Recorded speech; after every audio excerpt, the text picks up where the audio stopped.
Hello, and welcome to the African American Heritage House and the 2020 CHQ Assembly. My name is Errol Davis. I have the honor to serve as chairman of the African American Heritage House here at Chautauqua, or AAHH, as we fondly refer to it. It's my great privilege to welcome you to this fourth of 7 lectures to be presented by the AAHH during the 2020 Assembly. The AAHH is a diverse organization which is informed by the African American experience. We are committed to strengthening Chautauqua by encouraging and welcoming diversity, by fostering honest conversations such as the Mirror Project, and by adding new voices to the programmatic mix, something I think that we did with great vigor in 2019. Today, more than ever, it is important that we all understand and own both our past and our present. The AAHH is committed to telling the stories that need to be told, primarily from an African American perspective.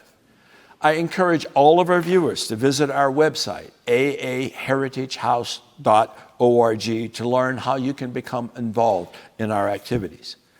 As we are entirely supported by contributions, I want to thank our many friends and supporters for making both last season as well as this season possible.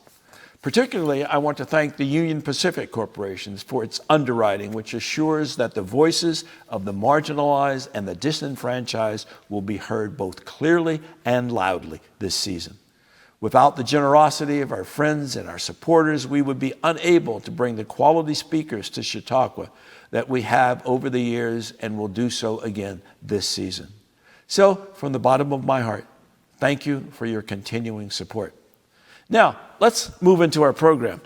Education, of course, is on the minds of us all, whether it is for our children or for society in general. It also seems to be like the weather. Everyone talks about it, but seemingly little is done about it. Very few seem to be happy about the state of education in America. But we need to ask ourselves, what are we expecting from our schools? What do we expect them to do? When we have problems between the races, we want to integrate the school. When we have childhood nutrition problems, we want the schools to feed our kids sometimes the food that we won't eat ourselves. In short, we pay for teachers, but what of the social workers, the psychologists, the nutrition specialists that we love to label as unnecessary bureaucracy? Just what do we expect, and just what should we expect from our schools? We'll begin to hear the answers to those questions today. Our speaker today is Dr. Meria Carstarphen, the former superintendent of Atlanta Public Schools. Before I tell you a little bit, actually quite a bit, about Dr. Carstarphen, I need to make a disclosure. In July of 2011, I was asked to run the Atlanta Public Schools as I was retiring as chancellor of the university system for a 3-month period while the new superintendent was being recruited. On my second day on the job, the largest cheating scandal in U.S. education history broke when state investigators found rampant cheating by teachers and principals in about 75% of the district's elementary and middle schools. My 3-month commitment turned into 3 years, 7 days, 11 hours, and 42 minutes of trench warfare as I addressed the political, the structural, and the legal fallout of the scandal. But schools are not about structure, legal issues, and politics. They're about learning. And I did not have the time or, quite frankly, the expertise to lead an educational turnaround. That is where Dr. Carstarphen comes in. Once the situation had been stabilized, she was recruited to lead the system turnaround. Dr. Carstarphen brings to the table an impressive record in transformative educational leadership that has led to significant student performance gains wherever she has worked. She has nearly 20 years of educational experience in diverse major metropolitan districts such as Austin, Texas, St. Paul, Minnesota, as well as the District of Columbia. In Atlanta, she successfully led the district's 50,000 students, 6,300 employees, and 98 learning sites, and oversaw the system's $1 billion annual budget. Dr. Carstarphen's first graduating class, the cohort of 2015, reached a high for the district's graduation rate with 71.5%, more than 12 percentage points higher than the previous graduating class. That was reflective of similar trends that she and her team created in Austin, where she was superintendent of the Austin Independent School District from 2009 to 2014. Under her leadership there, graduation rates reached an all-time high of 84%, and she and her team reduced dropout rates by 25%. As part of her community involvement, she serves on the boards of the Educational Testing Service, the Woodruff Arts Center, and the Atlanta Ballet, and on the advisory committee for the Harvard Graduate School of Education. She is a member of both the International Women's Forum and the Rotary Club of Atlanta. I am honored by her presence here today, and I know that you're going to enjoy her remarks. However, before we begin today's lecture, our live audience should know that you may submit questions for our live Q&A with Dr. Carstarphen through the submission portal at questions.chq.org, as you see on your screen now. You can do that from any mobile device or desktop browser, or on Twitter using the hashtag CHQ2020. Today's remarks were pre-recorded. However, they will be followed by a very live and hopefully lively Q&A with Dr. Carstarphen, with questions submitted by our live audience tuning in all around the world, in 55 countries at this point. My fellow Chautauquans, the AAHH is pleased to present to you Dr. Meria Carstarphen. The New Reconstruction, Transforming Education for the 21st Century.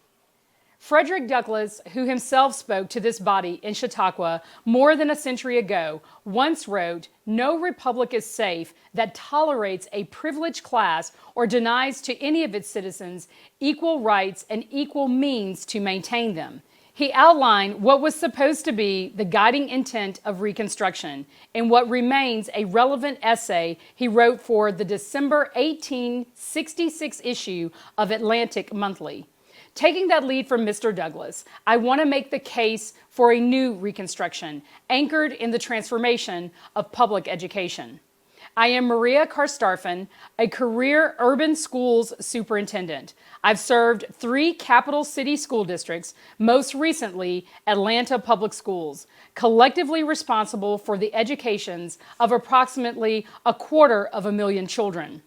It is a great privilege to be speaking, albeit virtually, before the distinguished members of the African American Heritage House, from a forum used for a century by thought leaders and provocateurs such as Douglass, Booker T. Washington, and Mary McLeod Bethune, all with namesake schools in Atlanta. As a daughter of the Deep South, born and raised in Selma, Alabama, this is quite an honor to be part of a historic institution and to follow in the footsteps of such men and women who literally blaze trails for me and millions of others. Your history of open dialogue, civil discourse, and spirited conversations stretches back 150 years to the era of Reconstruction itself. And because this institution has been a consistent, collaborative force in the national discussion for decades, I can think of no better venue to call for a new era of Reconstruction. But first, let's visit our nation's first attempt.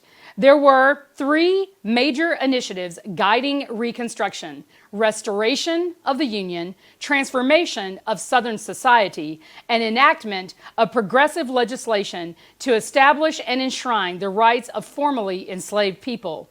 Restore, transform, enact. That was and remains the roadmap for Reconstruction.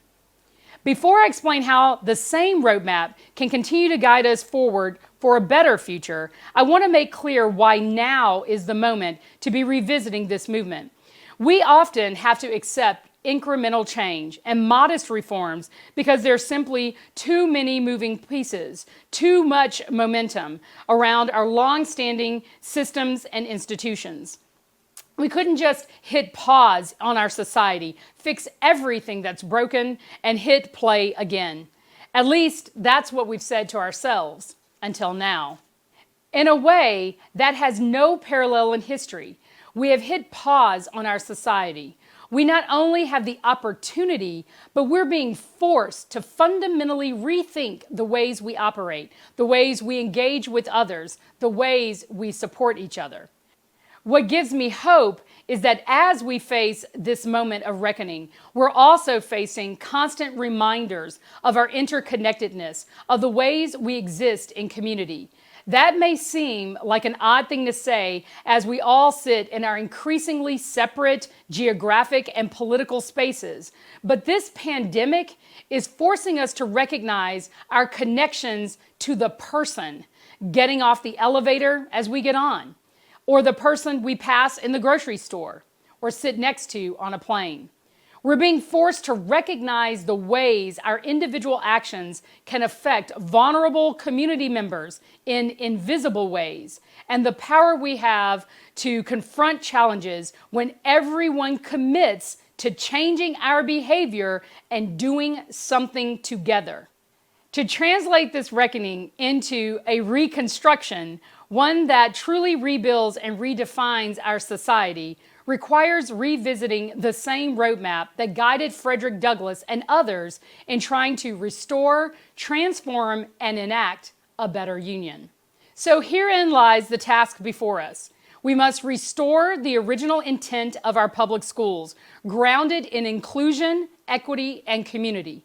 We must transform our institutions, specifically public education. We must move our focus from reforming to transforming because our institutions are not broken. They're operating exactly as designed. The simple fact that they were not designed for Black, brown, poor, language learning, special education, or any other marginalized student. These are the students I have spent my career serving in public education, and have come to the conclusion that the hands of everyone working in this space are tied as long as our institutions stay wired to reinforce existing hierarchies. This moment demands full-scale transformation. And finally, we must enact a culture of change, one that reshapes how each of us as individuals navigates these transformed systems and institutions. At the core of the failures of Reconstitution was that it never moved beyond its structural reforms into the hearts and minds of the people who were crafting and navigating those structures. For all the good that came out of Reconstruction, like the abolition of slavery and the first public schools in the South, it ultimately was a travesty of democracy and further entrenched white supremacy in new forms. Confederate officers and former slave owners regained power. Jim Crow laws and black codes emerged to repress previously enslaved people, and white dominance flourished again. So the question becomes, why use the same roadmap for Reconstruction from 150 years ago? After all, here we are, a century and a half later, still talking about structural racism and unequal opportunities, protesting in the streets, pulling down statues, demanding structural and systemic change. So as we consider a new era of Reconstruction, what will make it this time different? And how do we actually get it right? What I believe is the key to success this time is recognizing that process is just as important as vision. This roadmap of restoring, transforming, and enacting has the right vision, but what was missing last time was a process that was inclusive, a process that gave those who had been marginalized and enslaved real agency in shaping the society they now shared. The people who had the power, the control, and the voice in driving Reconstruction were also the very same people who had the power, the control, and the voice before Reconstruction. So it's only natural that that exclusive process reproduced exclusive power structures. As we face this new opportunity for Reconstruction, we must rethink the process we use for building a better world, the voices we elevate, the people we invite to have a seat at the table. And this, I submit to you, is where public education comes in. To be clear, public education is not the silver bullet many people believe it is. Fixing our education systems will not erase every other challenge facing our society. But what it will do is bring more people to the table of Reconstruction in addressing those challenges. What it will do is democratize the power and control, elevate more voices and communities to have a place of having agency in shaping our shared society. And what better time to rethink our approach to public education than now? Our education model has stayed pretty much the same for more than 100 years. And then COVID-19 erupted. This crisis forced educators across the country in a matter of days to shelve a century-old model of in-house, teacher-led, face-to-face instruction in favor of teleschooling. And in doing so, further spotlighted the fissures and cracks in the structure of our public school system and democracy.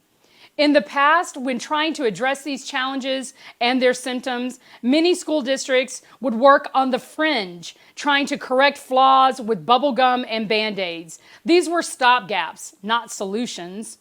We must consider tearing it down to its foundations, erecting new frameworks, rewiring the system, laying new plumbing. We need a full transformation, and if we get public education right, we can get the rest of Reconstruction right from there. First, we must restore the foundation of education. That begins with restoring its purpose and vision.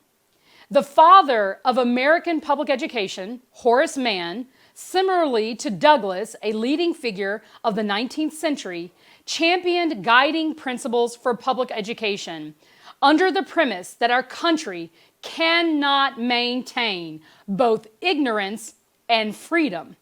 He promoted the idea of a system of public education that is truly public, controlled and maintained by the people, available to all children, regardless of race, gender, class, or anything else. He envisioned an institution, a space in our society that would build and strengthen community and in turn serve as the foundation for our country's social fabric. We've lost sight of that expansive vision, of that purpose. In this age of high-stakes accountability, of focusing on test scores above all else, of battles about school choice eroding the connection between schools and community, and our individualistic culture that blames students and their families for their circumstances and struggles, we have drifted away from what public education can be, what it is meant to be. Schools at their core should support students in identifying what happiness and success means to them, not to us, but to them. Understanding the opportunities and pathways in our society to achieve that, and then offering holistic support in pursuing those fully. That means our mission is not limited to academic subjects, but it also includes supporting students and their families, bridging social gaps, overcoming poverty, finding support, and navigating challenges in community. Atlanta illustrates the opportunity we have before us. Research shows that Atlanta is the most unequal city in the country, in the wealthiest nation on earth. When it comes to income disparity, according to the most recent census data, the median household income within our school district is about $167,000 for white students. And for black students, it's $24,000. Closely associated with income gap is the achievement gap, where white students are nearly 4.5 grade levels ahead of their black peers in Atlanta public schools. It is clear we have lost sight of vision, purpose, and opportunity in education when Stanford University tells us that a child born in poverty in Atlanta only has a 4.5% chance to rise to the top quarter of earners. About 75% of our children live in poverty. In other words, if you're born in poverty in Atlanta, you die in poverty in Atlanta. When I first came to Atlanta as superintendent, the district was reeling from the largest cheating scandal in the history of public education. We had to focus on rebuilding the system from scratch and getting basic academics in order. And while I can point to impressive incremental gains over time, of which we are all very proud, more proficiency, higher graduation rates, more stable, high-quality leaders and teachers in schools, it simply is not enough for our children who need it the most. Our national conversation has mostly centered on achieving outcomes on test scores. Now is the time to be asking, in this moment of pause and reset, what our purpose really is, and restoring the original vision of public education and ensuring that all students have access to it. So how do we take the next step in Reconstruction to transform public education? Restoring our vision of what public education can be will in turn require transforming not just schools and school districts, but all of the surrounding government agencies, nonprofits, community organizations to build an integrated network of supports for both students and their caregivers. A coalition of social services centered around and supporting public schools. This is what it takes to build community, support students and families holistically, and offer equal opportunity to all. We can no longer accept an education system that exists in a silo, with its mission and scope limited to 8 a.m. to 3 p.m. Monday through Friday.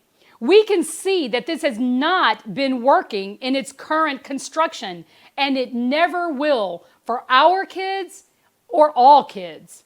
We can't expect students to be able to focus on learning if they don't have food or are worried about where they're going to live next week or even sleep that night. We know the human brain isn't open to learning if it's struggling through trauma, if it's constantly in survival mode.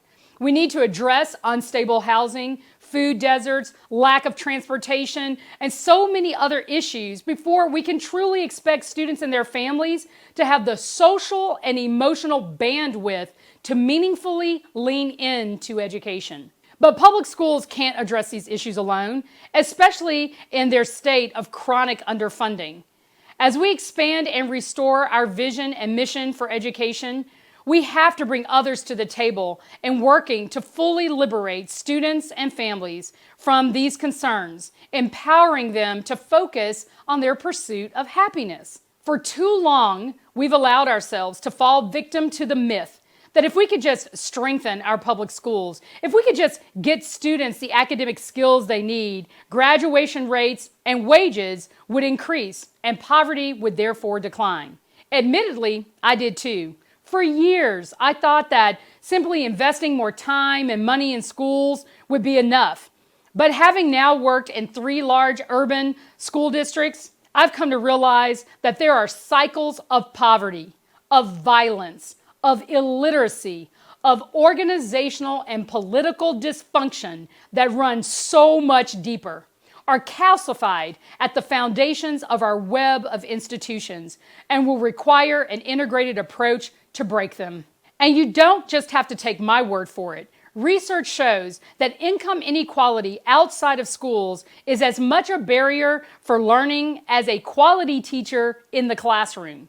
We now know that 20% of children's experiences are influenced by their schooling, and 60% is influenced by their family circumstances. The struggles working class people face in this country exacerbate learning gaps for children. In fact, Americans are more highly educated than ever before. But wage growth? Oh, it's stagnant. This does not mean we should stop working to improve our schools. That must continue.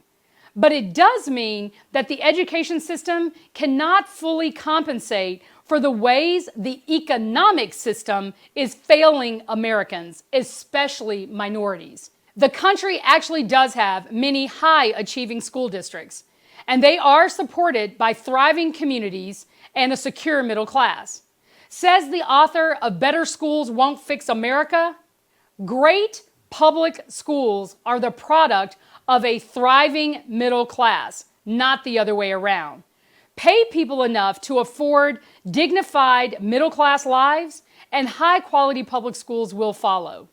But allow economic inequality to grow, and educational inequality will inevitably grow with it. So we have restored a vision for public education and transformed a set of institutions, both within and around education.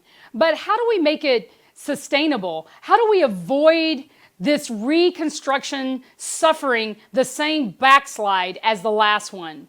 This is where enacting a culture change becomes critical. And in my view, the culture we need to embrace and move forward is one of collectivism. This country celebrates your successes and judges your failures as though they are yours and yours alone. They are not. We exist in a kaleidoscope of interactions, of connections, of joys and struggles, all as part of the communities we're in. And we need to embrace that. We need to embrace each other. This has two key implications. First, no individual is solely responsible for their circumstances, failures, or victories, especially children. And second, we are collectively responsible for supporting and lifting each other up if we're going to break those cycles. This really is at the core of the culture change we need to internalize and enact in the hearts and minds of this country in order to make a new Reconstruction sustainable. The divisions that have gotten us here are social constructions, inventions, which have now been integrated into law and policy and social dynamics, but still just social constructions, stories at their core. And just as they were once constructed by people, we can now deconstruct them. But how do we do that? I think it starts with changing the way we talk about this work, which then alters how we think about this work and leads to change how we do the work. That's how you get hearts and minds. That's how you get real and lasting change. So that's the roadmap to reconstruct public education. With the reconstruction of public education, we can empower the reconstruction of everything else. We democratize the process, empower communities, and bring more people to the table of reconstruction. But there's one more thing I need to mention that I would be remiss if I didn't note given our current context. Remember the Frederick Douglass quote about equal rights and equal means to maintain them? Even more elemental than the right to education are the rights we've come to expect today as inherent rights and freedoms in our society. The right to vote, the right to life, freedom of religion, freedom from slavery, equal protection under law, freedom of speech. After spending more than 3 months in addressing a digital divide amid the COVID-19 pandemic in my school district, I am convinced we should expect another freedom, the right to connectivity. It could not be more clear that connectivity, high-speed access to the internet, is no longer a luxury, but needs to be a public utility as essential as electricity, gas, or water. And in crisis, it should never be shut off. It must always remain accessible to all. Without it, our people, especially poor people all over our country, aren't getting information or pathways to learning or working anywhere close to the levels they need be. In Atlanta, again, the most income disparate city in America, I know we have tens and tens of thousands of families who cannot afford to get online at home. If we want the free society proposed by Frederick Douglass and Horace Mann, if we want people to have equal means to maintain their rights and freedoms, we must look upon access to Wi-Fi today as we did with voting rights in the 1860s and 1960s and the Clean Water Act in the 1970s. It has become a general principle of the developed world that every person has the right to freedoms that give them access to life, liberty, and the pursuit of happiness. Reconstructing our schools and reconstructing our nation requires technology and access to information. It has become the new civil right. For now, so many of our American brethren feel overwhelmingly disenfranchised and disempowered. Consider Gilbert Young, the Atlanta artist who painted the work Liberty behind me. As part of his collection called Masterworks, As I See It, Mr. Young drew inspiration from master artists, reconstructing his works by shoving in, his words, people of color to explain, again, his words, a whole bushel full of political opinion. His work, Liberty, is modeled after Michelangelo's Pieta. Instead of the Holy Mary holding her son, he used Lady Liberty holding a black man to represent all who have been denied freedom. For Mr. Young, this speaks to the loss of life, liberty, and the pursuit of happiness he has witnessed in our country over the last 80 years of his life. I truly believe we can reconstruct Young's image. Although it hasn't yet become the great equalizer it was once envisioned to become, public education is the cornerstone of our democracy. At its best, with a restored and broadened vision, a transformation of the institutions in and around it, and a culture enacted to ground us in collectivism and community, lives and communities can be transformed. We are amid the greatest opportunity in a generation to make radical change.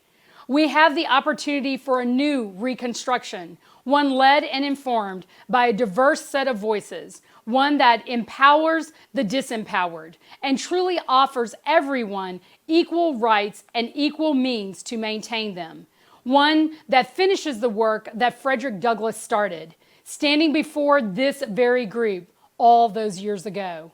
We, all of us, can do something to end systemic racism and seize the opportunity to reconstruct our schools, our cities, our states, and our country for the safety and well-being of our democracy.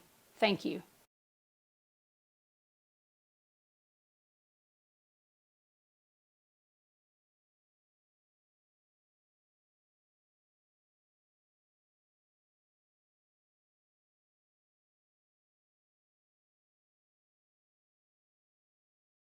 Dr. Carstarphen, thank you very much for that very insightful and very passionate presentation. Now we're going to move to the questions, and you're going to move to the answers. Let me remind our viewers, however, that if they want to submit questions, they can do it through the submission portal at questions.chq.org. And the questions are coming in online. So let me go to the first one. And it says, first question is, did you draw any ideas from how to manage Atlanta public schools from any international models?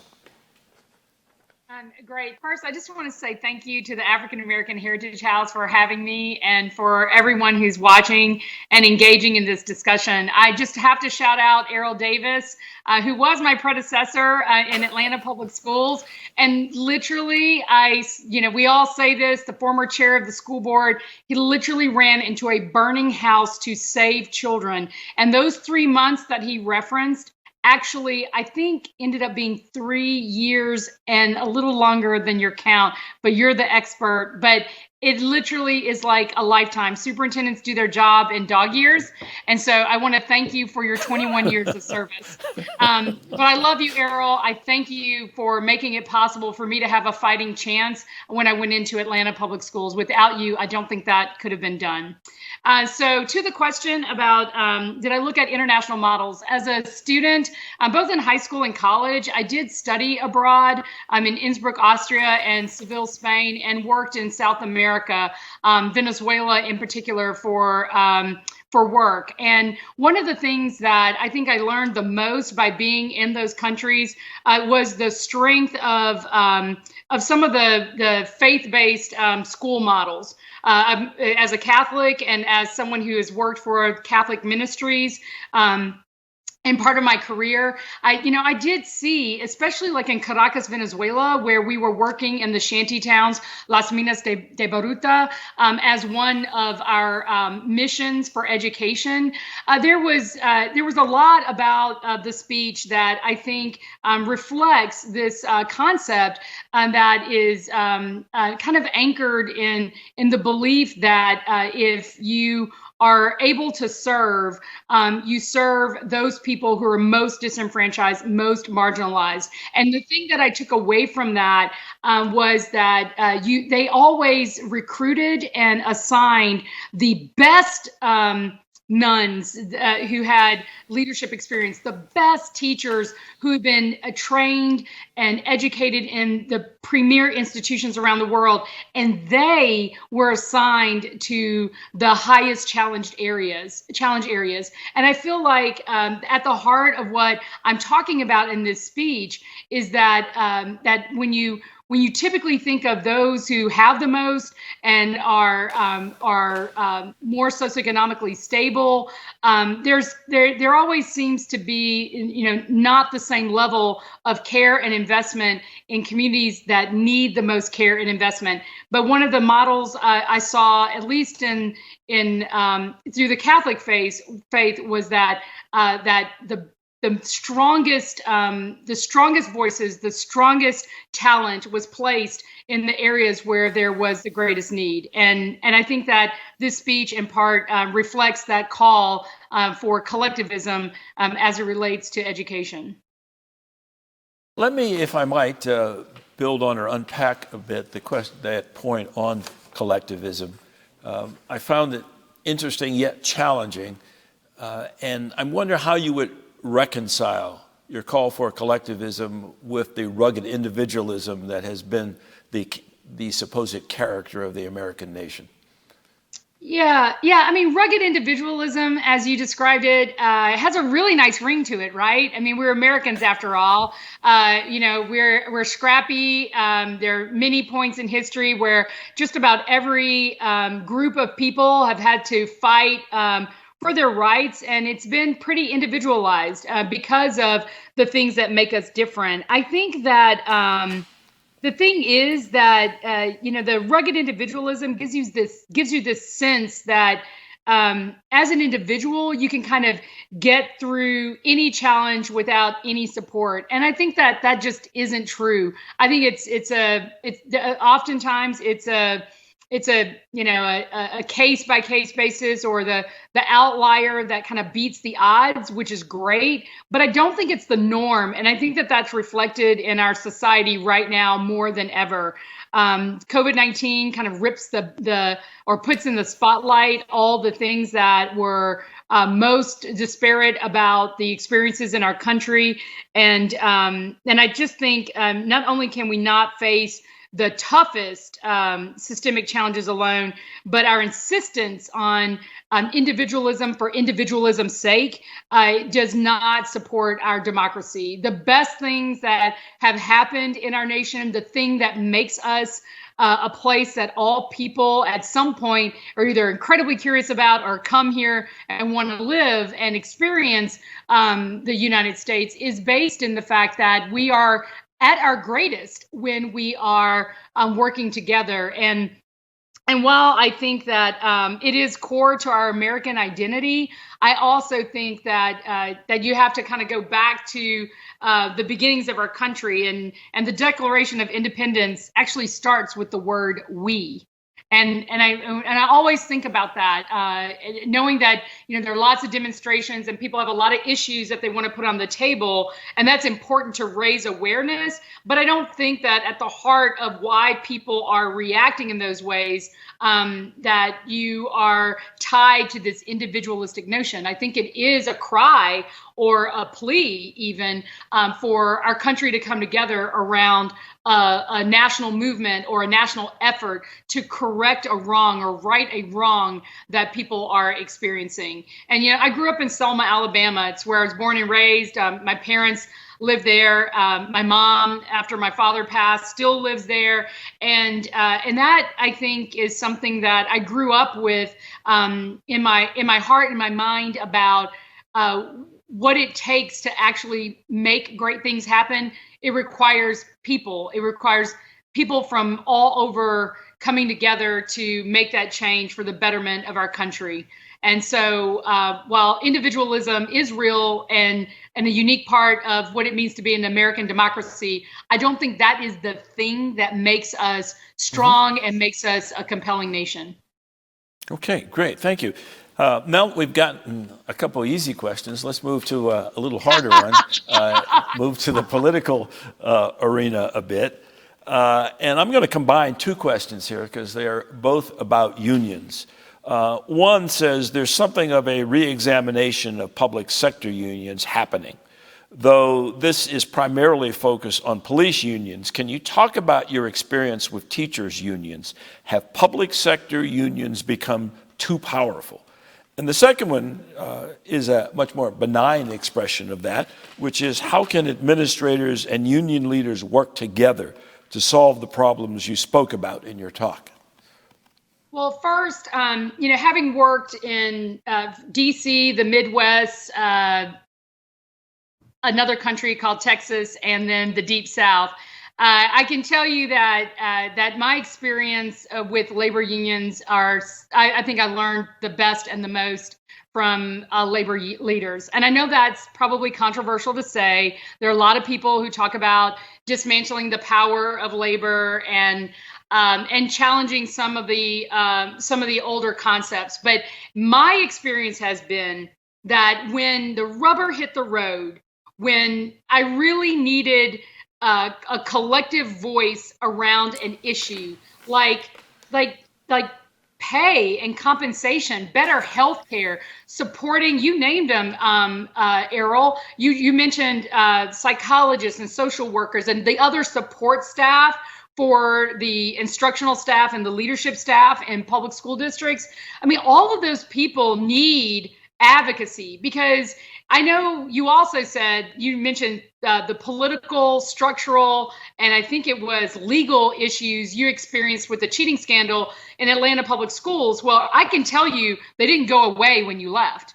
I mean, those things are still very real. And while education systems should indeed be focused on learning, they're not. There are a ton of adult issues that get put on the table. And oftentimes when it came to labor and we really needed to get the lift or the investment or the support, I didn't find it in the political structures.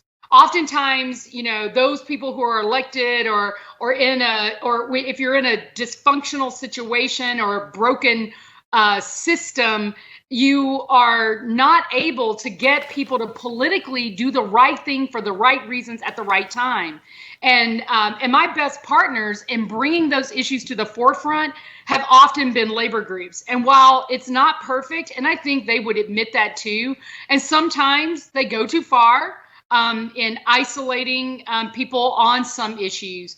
But my experience in DC, I could name all my labor heads, George Parker and Mary Catherine Ricker. And I mean, I could go through all of them, Alan Lee of ASME and others. I mean, they have been or were always shoulder to shoulder with me in trying to move and push the right issues for children, but also for, I think, vulnerable employee groups or stakeholder groups within the school system as well. And I know you mentioned policing as part of it. And again, we agreed back in 2016 in Atlanta Public Schools that our contract with the city was not the healthiest contract for kids and families.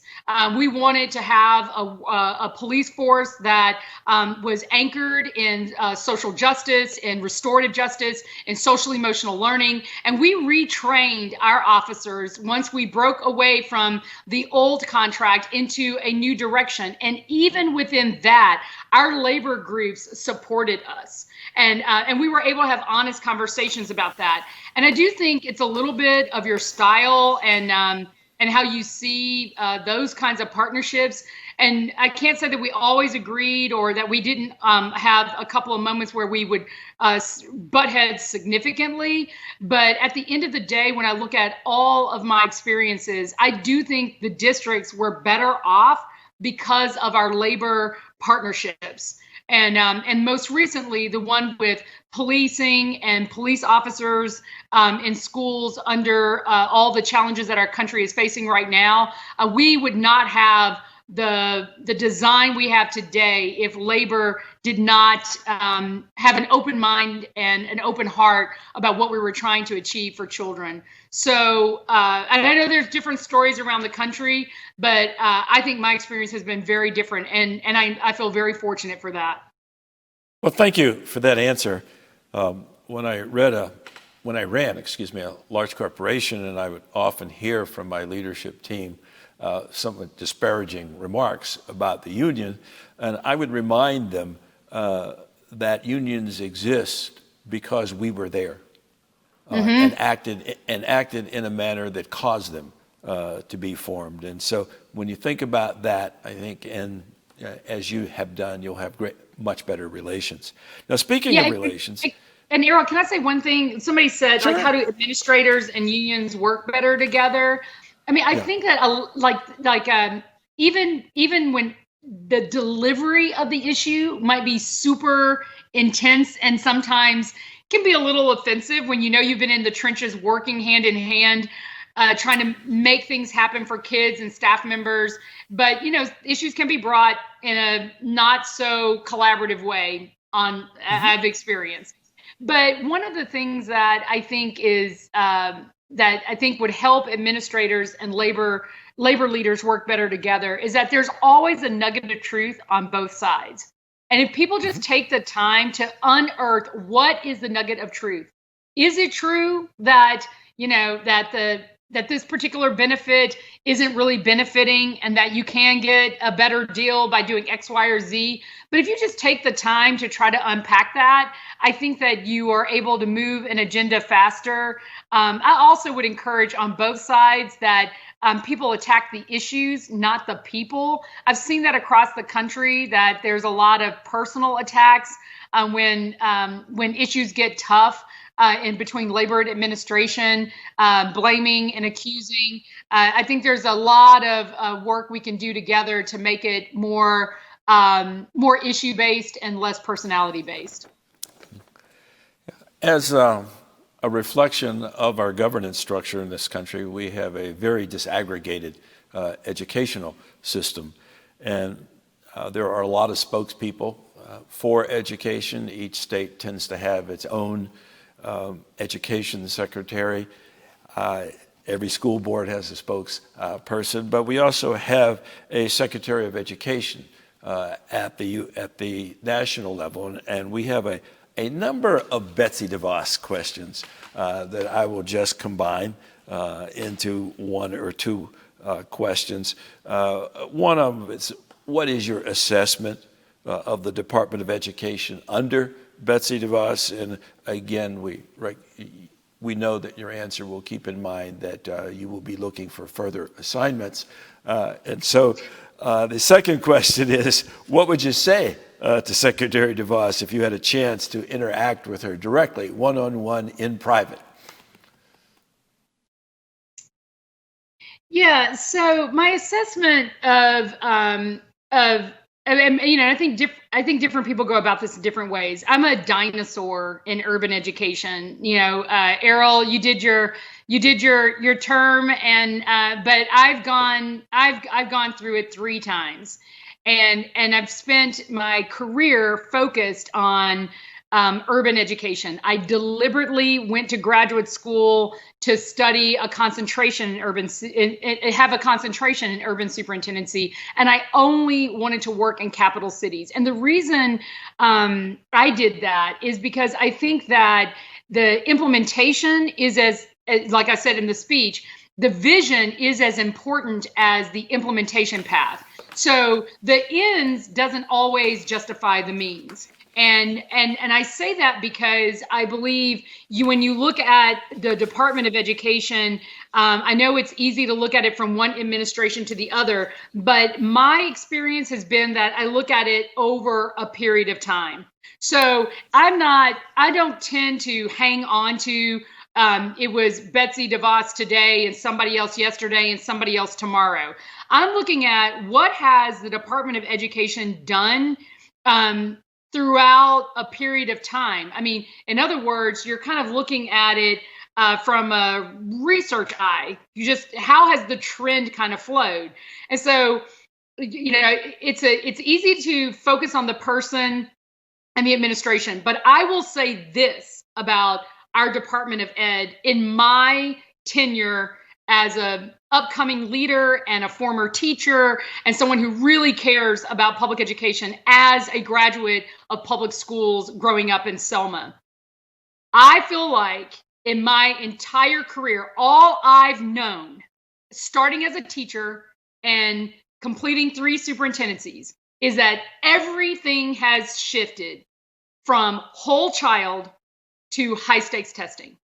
Like, that's it. That's been my career. And I feel like I've been swimming upstream since I've worked in this space, trying to affect, if you will, by going to capital cities, trying to change this, I think this misguided understanding of how you get better outcomes out of educators and out of students and out of their families.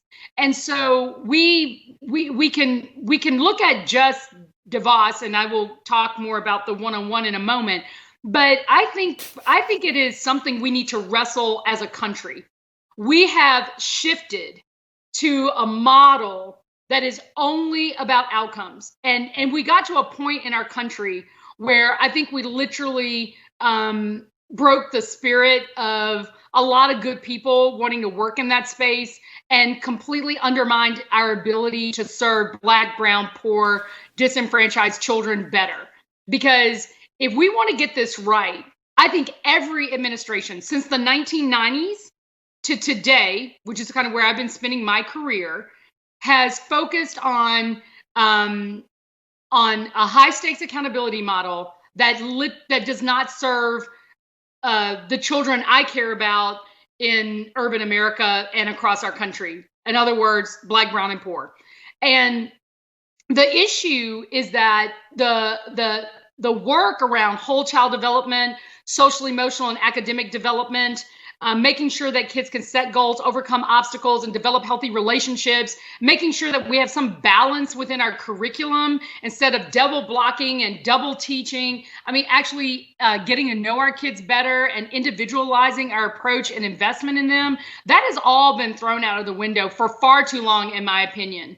I've spent the last 10 years of my life trying to bring as part of our transformational models, both in Austin, Texas, and again in Atlanta, social emotional learning and the development that goes along with that. I think it involves both adults and children, not just the kids, and that we are able to teach things like empathy and self regulation and engagement in ways that are different than what we've been told is only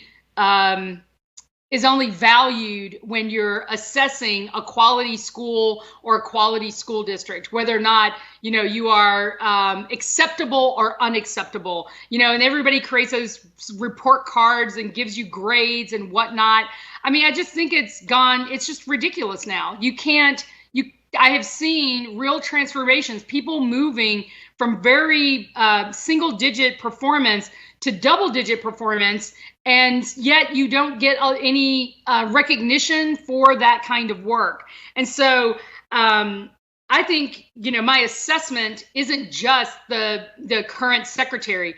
It has been a decades-long observation that we have really shifted education in the wrong direction. And it is clear time and time again that our kids who need it the most do not benefit from those designs. So in the one-on-one with the Secretary of Education, I'm sure I'm not at the top of their list as somebody to have, in that meeting. But I would raise concerns about how they have been looking at funding. Certainly, kind of equating private schools with public schools. This discussion about putting resources from public systems into private systems is a little disconcerting. I also think that there hasn't been a significant, conversation about shifting the accountability model into something that is more reflective of what we need to be able to assess how kids are doing and how educators are doing. I'd also say there's just been a lot of nonsense about how things are sort of designed and talked about. It's confusing on the ground. And I don't feel like there's a real connection, at least from the front lines, with the Department of Ed. I've like I said, this isn't my first rodeo, and I've seen a lot of things in my urban superintendent career and as an educator. And I think this is the first time in my life I have not met the Secretary of Education. It's just, I don't know how you're in this field and you don't ever end up having a one-on-one. And even as a teacher, I met, the Secretary of Education and was able to talk and engage. This is the first time I think in my career I've never had that opportunity. And I think that speaks volumes for a lot of people who've been on the front line doing big work, and that you have not been included, mostly because of the children I think we serve. Let me move to a couple. You mentioned the front line. Let me move to a couple of what I would describe as frontline questions, because they focus on just what is being taught. And there are two questions, which I will again throw up. Two questions. One is, can you discuss how we teach American history? And one of the things we do at the AAHH, of course, is expose people to facets of American history that they may not know. One, for example, is the Tulsa Massacre. Almost 100 years ago, I continue to be stunned that people have never heard of it. It's one of the largest, if not the largest, I think it's the second largest compared to the New York draft riots, of massacred Americans in our history. And yet, we're not teaching that history. And the other is, again, the constant question about the role of the arts and what part do they play in education. And the questioner seems to believe that with the focus on high-stakes testing and otherwise, that the arts have been completely sidelined in our current environment. And so, again, history and arts. Just tell us a little bit about what you think about how they should be taught and how they are being taught. Yeah, I'll start with the arts piece first. I mean, it's because it flows with what I was saying about the Department of Ed and high-stakes testing and what that's meant for how things get constructed and deconstructed in our public school systems. Arts was one of them. Athletics is another. Academic decathlons and access to those things. I mean, those things ended up being either underfunded or reduced dramatically as people were trying to figure out how to close an achievement gap by pushing more of the same on kids who were clearly already struggling without having all the other support. So we often talk about athletics and arts as co-curricular, or extracurricular, is more the word, like extracurricular. And I believe that they are actually co-curricular. That's what I meant to say. It's never been an extra thing. If you do it right and you do it well, you get better results from kids. Research is clear. Just having students not only exposed, but engaging in things like watching a play in person, not on TV, changes their ability to remember information and recall information, even into details about making the connections to other parts of history or asking better questions. And so we've been in studies like that in our district. We were working with the Woodruff Foundation to study our students' participation in the arts and what that meant for academics. And hands down, you saw achievement increase due to the engagement with the arts. And so I feel like it's co-curricular, not extracurricular. And that is part of the whole child development model that I was talking about. We have to get away from the gross abuse of high stakes testing as an excuse for schools and kids, and somehow they're failing our country when we have failed them by not giving them a complete education. A liberal arts education, if you will, is something that you hardly see, not only in public school systems, but also in college. I think colleges have shifted away from that as well. And liberal arts colleges are struggling to stay alive and to be able to support those kinds of curricular designs. Your other question about teaching history, and you mentioned the Tulsa massacre. I actually went to Tulsa a couple of years ago, right before the 100th anniversary. I wanted to see where it was and understand what happened. Some of the best people to explain it were actually artists. We went to an artist studio who was still in that area, working through those issues, much like the artist I did as part of my presentation today, Mr. Young. But in teaching history, I think that I'm a 4-time viewer of Hamilton. So I've been to the play, 4 times, and I made it possible, along with our team. We actually made Hamilton possible for, I think it was like 10,000 kids in Atlanta public schools when it came to the Fox. And I say that because it was just, I think like that is the kind of effort that people need to make. Like, how do you bring history alive for kids today in ways that engage them? But I do think there is a discipline about the tough truth of our history as a nation and our communities that has to be incorporated. Like I said, I grew up in Selma, Alabama, and all the time I was in school, they never taught us about the voting rights movement in Selma, Alabama. The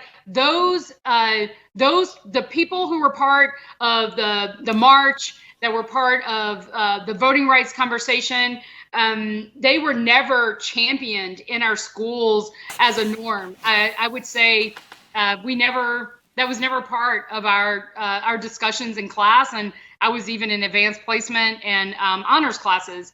So I know that that's hard for people to do. But I do think it must happen, and it has to be written into the curriculum by our teachers with the guidance and support of school board policy.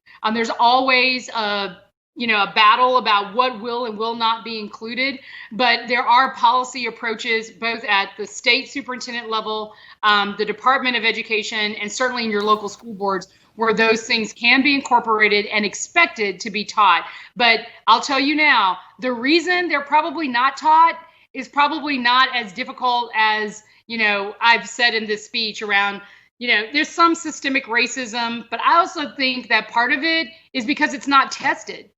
Like, they're not testing the Tulsa massacre as part of the state or the national expectations. And because it's not tested, it's not going to be taught. And I think that's another part that has to change if you actually want to shape American history and the teaching of American history in a way that really represents all the people who've made our country as compelling and diverse as it is. Thank you. Let me say to our viewers that I have more questions than we're possibly going to get to, and we're going to go for about another 10 minutes here before we shut this down. But Meria, let me say that you've created a lot of fans on Twitter. They're all very interested, not only in what you've said, but again, your experiences. And also, there's a lot of questions here about what's next in the cards for you. And so tell me, what would be the ideal job for you to create? Do you want to be Secretary of Education or under the next president, or what? Yeah.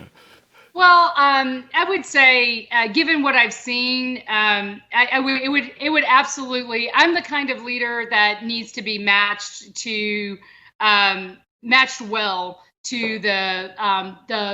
And as you saw the speech, like I love the vision. Like I want to align to a vision. I want to give people voice. I want to push hard on an agenda for, like, the African American Heritage House, voices of the marginalized and disenfranchised. And that, I think that requires a very special consideration. I believe in making education the forefront of our work. I said in the speech, public education is the cornerstone of our democracy. It is the canary in the coal mine. We aren't doing that well, and the data is showing that we aren't. Then everything about us starts disintegrating.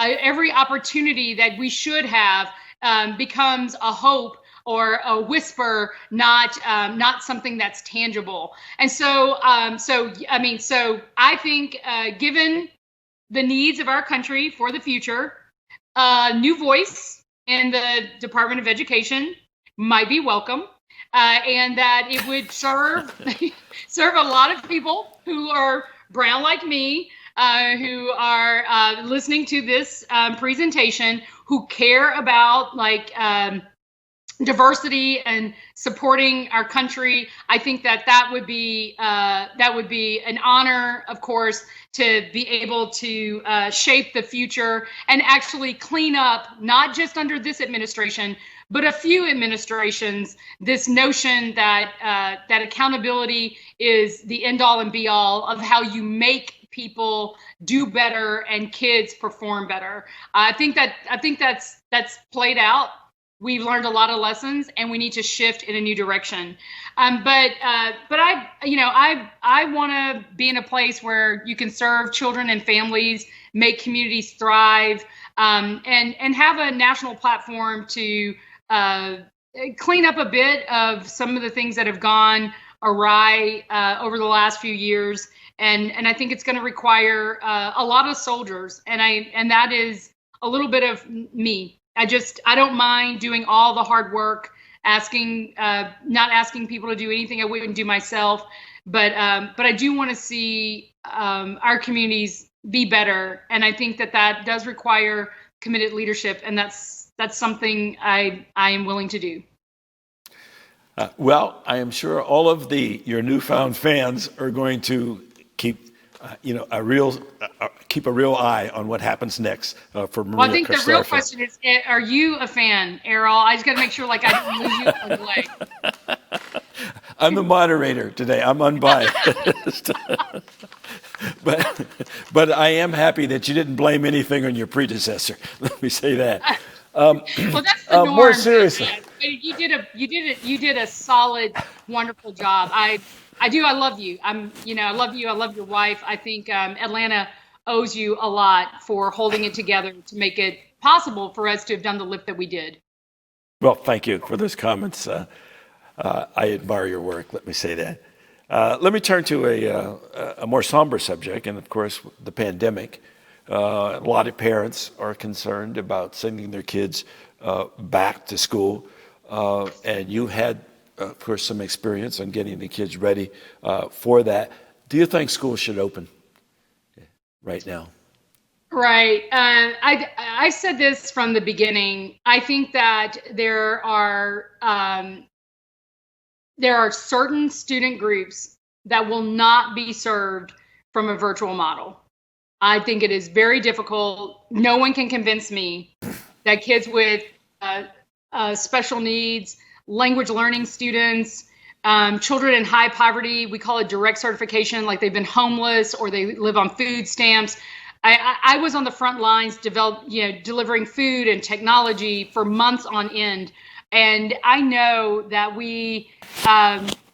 I know what's happening in those communities, and we have to figure out a better way, at least for the children who need it the most.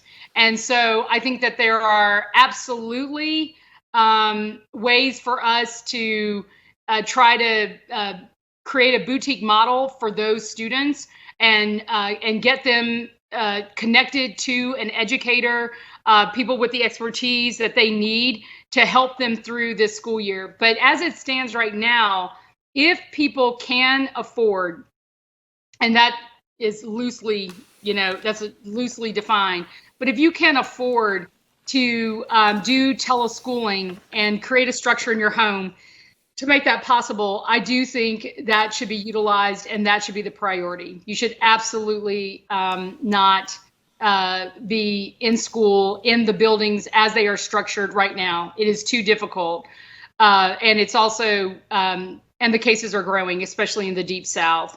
So, but I also think there is some merit to trying to figure out how you can connect small groups of kids to the talent that they need to be able to help them in person. And that does require resources. That does require a lot of, like I said, specialized effort. But I think that the effort is well worth doing. And if there's any way for people to carve out those niches and make it possible for those children, I think that it is going to be a shame when we wake up a year from now, an academic school year from now, realizing that kids are so far behind that there will be you'll be paying more on the back end than you did on the front end for trying to create early models that would serve them. Thank you. We have a number of questions from people who want to take something back to their home school district. Okay. And we're not going to have time for all of them, but let me just isolate on one of them, a more global question, and it is, what can I do in my home district to push the leadership to enact the kinds of reforms that will result in a more inclusive, equitable, and community-minded education for our students? Yeah, so having been in the seat of positional power, I can tell you, even with that kind of authority, it is really hard. It is just really hard. Politics, adult agendas, things of that sort get in the way as a norm. And so I always say start with your strength and where you are. So if you are a teacher, then I would talk to other teachers. I mean, I believe in bottom-up leadership, or what do they call it, grassroots versus grass tops. I've seen a lot of people do amazing things from where they sit. And so I would start there. I think there's some things that will, like if you wanted to do policy changes or for inclusiveness, I'm thinking, my top of mind right now is still special ed.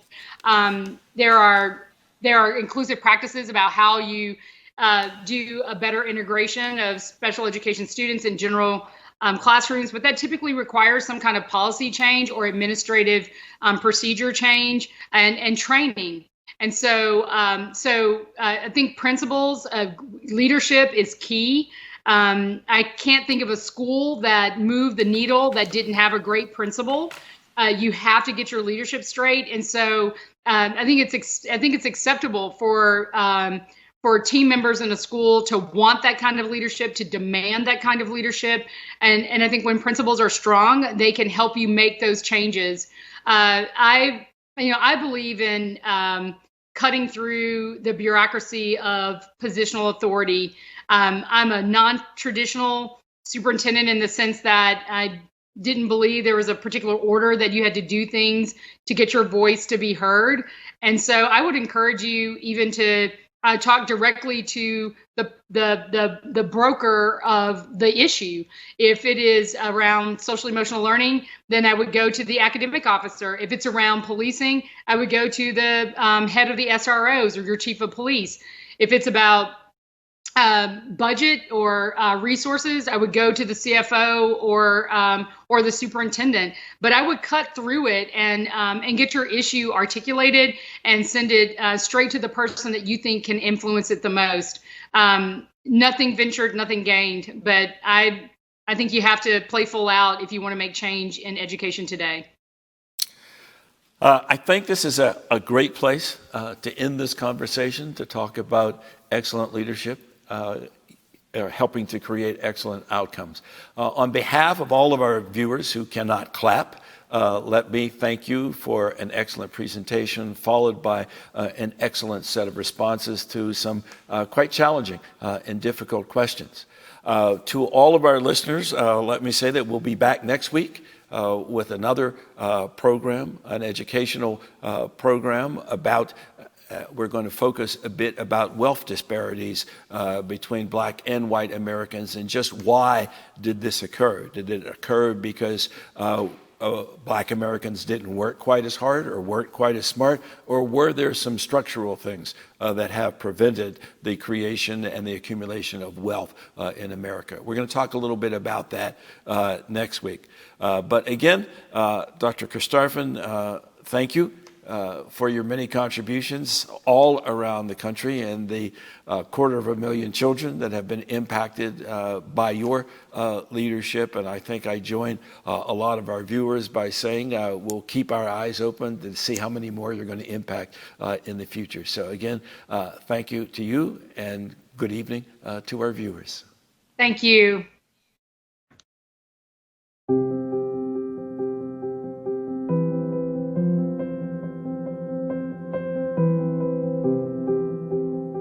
CHQ Assembly is made possible through the collaboration and innovation of Chautauqua Institution's full-time and part-time staff, seasonal staff, and many volunteers, as well as participants like you, whose engagement, gifts, and subscriptions sustain our mission.